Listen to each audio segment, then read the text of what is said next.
Kali ini saya membahas marpangir atau ruwatan diri, yang pada kali ini adalah marpangir atau meruat diri dengan media jeruk purut. Ini khas Batak tentunya ya. Kalau dari daerah lain mereka menggunakan kembang, bahkan ada juga yang menggunakan jeruk purut. Cuma kali ini adalah menggunakan jeruk purut dengan metode orang Batak yang disebut dengan marpangir. Silahkan di subscribe, bunyikan lonceng bel, like, comment, and share.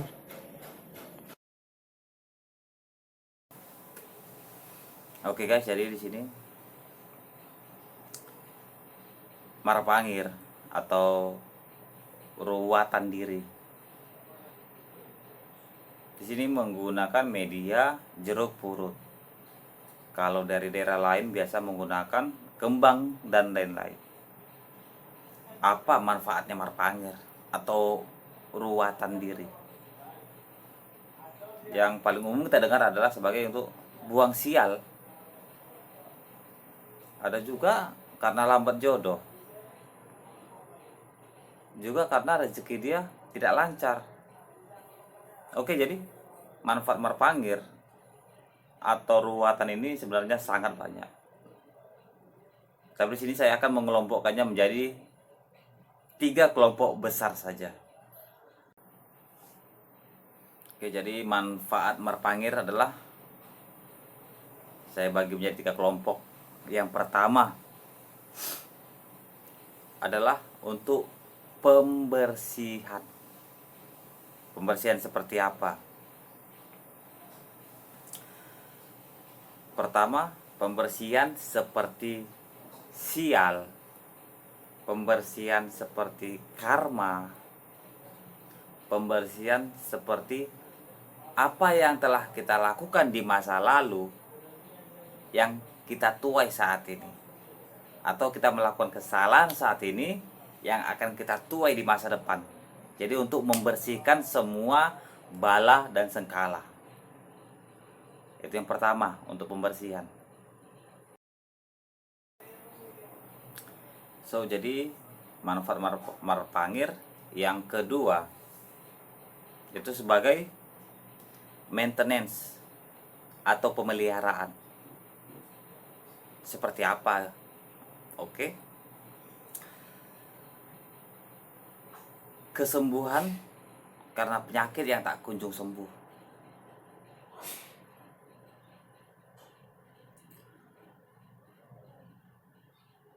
Rasa atau kedatangan penyakit yang ada efek dari luar seperti energi buruk, kirim-kiriman orang, atau gangguan makhluk halus. Perawatan diri. Juga energi-energi negatif, juga pemikiran-pemikiran negatif kita yang dapat merusak tubuh kita secara fisik maupun secara batin. Jadi yang kedua dia adalah sebagai perawatan atau maintenance. Oke, jadi manfaat marpangir yang ketiga itu sebagai pembuka aura atau pengisian energi. Seperti apa? Oke. Seperti buka aura, buka permanisan, buka kekuatan tubuh, energi. Selain daripada itu, untuk pengisian energi tadi seperti yang berhubungan dengan harta,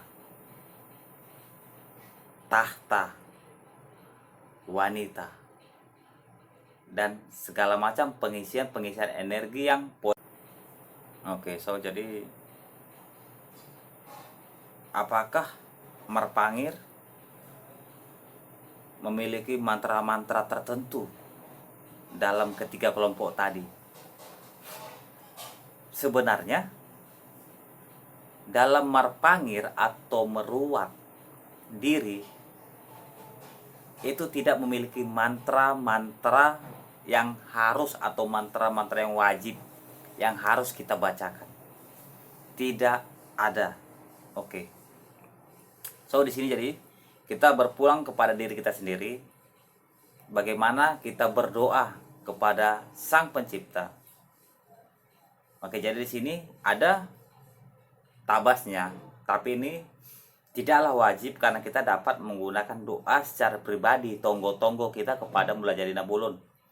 Namun di sini saya ada utarakan tabas, yaitu tabas pertama itu diutarakan apa yang menjadi keluhan kita. Dan tabas yang keduanya apa yang menjadi harapan kita. Itu mudah saja. Jadi tidak ada tabas-tabas khusus atau mantra-mantra khusus. Semua caranya sama. Jadi kita boleh menggunakan doa-doa kita secara pribadi dengan contoh tabas yang akan saya utarakan di sini. Simak dia tabasnya.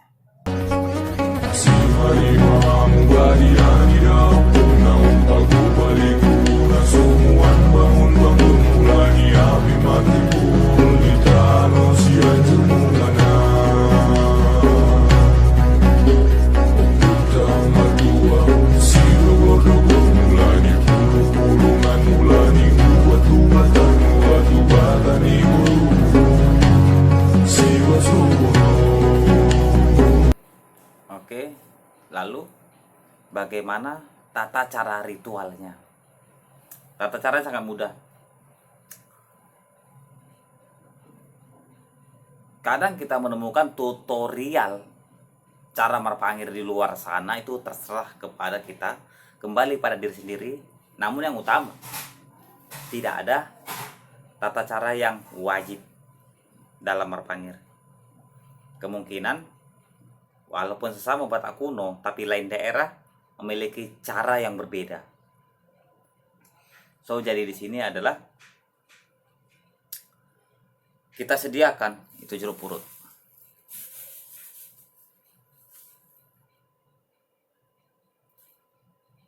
Ini jeruk purutnya.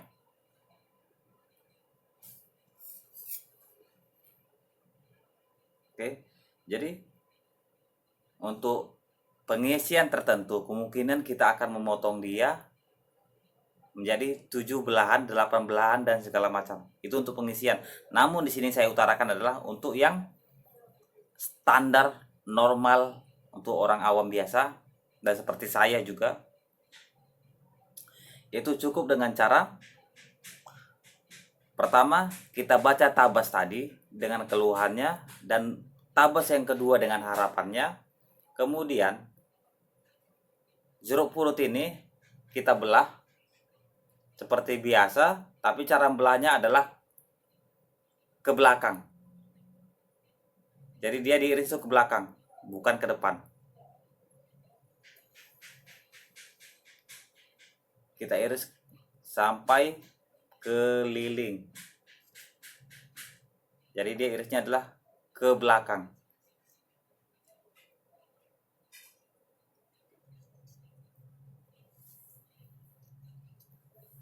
Oke, ini dia. Oke, jadi setelah itu kita tinggal peras. Kita tinggal peras saja ke dalam cawan putih.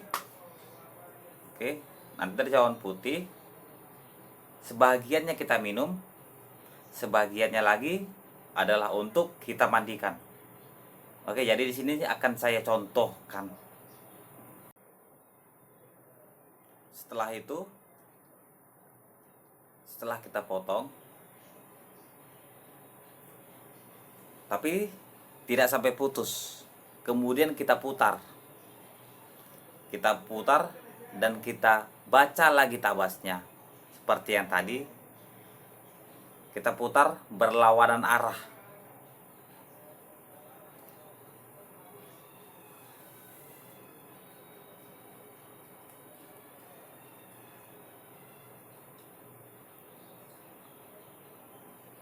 Jadi ketika dia sudah terputus, kita peras ke dalam cawan. Nah, oke, jadi di sini kita peras.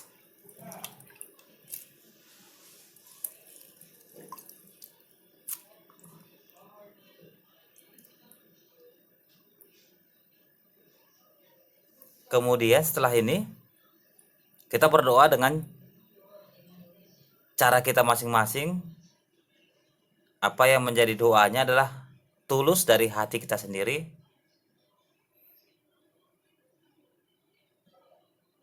Kita ungkapkan saja apa yang ingin kita ungkapkan. Kita berdoa dengan versi sendiri, tanpa tabas-tabas atau tanpa mantra-mantra apapun. Nah, lalu setelah itu sebagiannya kita teguk untuk diminum. Nah, sebagiannya kita minum dan sebagiannya lagi jadi di sini utamanya mandi itu adalah di pinggir sungai. Oke. Namun tidak ada suatu paksaan harus di pinggir sungai. Kita boleh juga mandi di tempat-tempat biasa. So, jadi sebagian kita minum, sebagian lagi kita tuang ke dalam ember. Kita tuang ke dalam ember. Lalu setelah itu kita mulai ritualnya lagi dengan cara kita gayungkan air, kita siram ke kepala kita. Lebih baik dengan membaca tabas yang tadi juga, itu sebanyak 7 kali.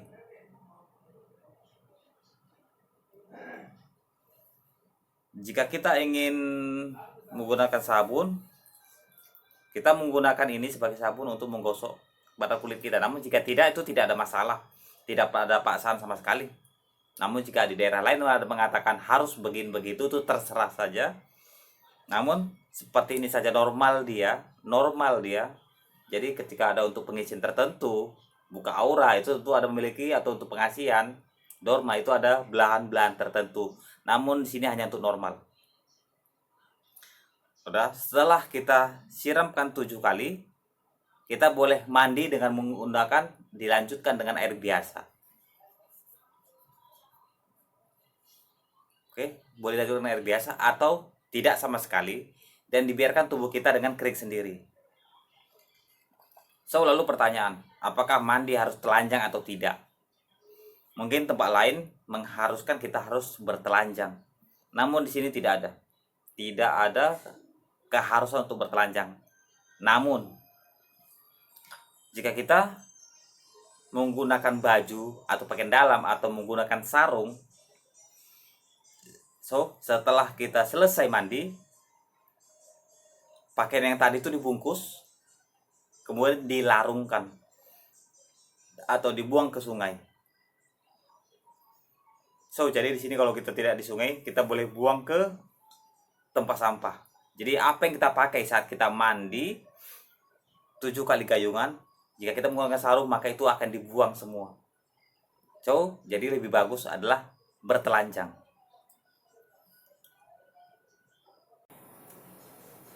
Oke guys, jadi itu sedikit pembahasan saya mengenai marpangir. Yaitu secara ringkasnya adalah kita mandi tiada kewajiban tabas atau mantra. Ini untuk yang normal, untuk kita pembersihan diri. Jadi jeruk purut tadi kita potong mundur, kita pelintir, kita peras di air, dan silahkan dibacakan doa sendiri. Atau menggunakan petunjuk yang saya berikan, tabas yang tadi. Kemudian mandi itu digayungkan sebanyak 7 kali.